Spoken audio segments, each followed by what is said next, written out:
പാലായിലെ LDF സ്ഥാനാർത്ഥി Jose K Mani നാമനിർദ്ദേശ പത്രിക സമർപ്പിച്ചു. പിതാവ് കെ മാണിയുടെ കല്ലറ സന്ദർശിച്ചതിനു ശേഷമാണ് പത്രിക സമർപ്പിക്കാനായി നേതാവ് എത്തിയത്. പാലാ തിരിച്ചു പിടിക്കുമെന്നും പാലായുടെ സുവർണകാലം വരുമെന്നും ജോസ് കെ മാണി 24നോട് പറഞ്ഞു. സജു ചാമക്കാലയിൽ തയ്യാറാക്കിയ റിപ്പോർട്ട് കാണാം. പിതാവിന്റെ അനുഗ്രഹം തേടി ജോസ് കെ മാണി പിതാവിന്റെ കല്ലറയിലേക്ക് എത്തിയിരിക്കുകയാണ്. ഏപ്രിൽ 9 തീയതിയാണ് തെരഞ്ഞെടുപ്പ്. ഏപ്രിൽ 9 തീയതിയാണ് അച്ചാച്ചൻ വേർപെട്ടു പോയത്. ഒരേ ഡേറ്റിൽ തന്നെ ഒരു ചുരുങ്ങിയ സമയം കൊണ്ട് തെരഞ്ഞെടുപ്പ് കാണുന്നു.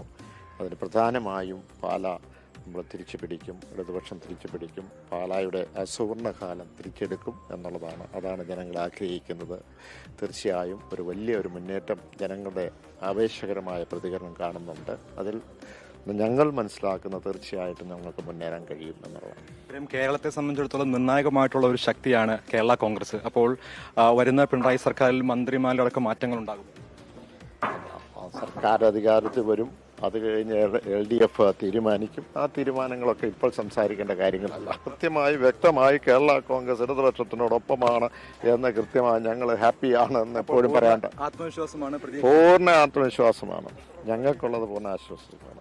എന്തായാലും ജോസ് കെ മാണി പൂർണ്ണ ആത്മവിശ്വാസത്തിലാണ്. ഇത്തവണ പാല തിരിച്ചു പിടിക്കുമെന്ന ആത്മവിശ്വാസമാണ് അദ്ദേഹം നമ്മോട് പങ്കുവെക്കുന്നത്. പാലായിൽ നിന്നും സജു ചാമക്കാലെ, 24. ലോകത്തെവിടെയായാലും ഏത് സമയത്തും 24 വാർത്തകളും ഓഗ്മെന്റഡ് റിയാലിറ്റി പാക്കേജുകളും എക്സ്പ്ലെയിനറുകളും വിശദമായി കാണാൻ ഞങ്ങളുടെ YouTube ചാനൽ നിങ്ങൾക്ക് സബ്സ്ക്രൈബ് ചെയ്യാം.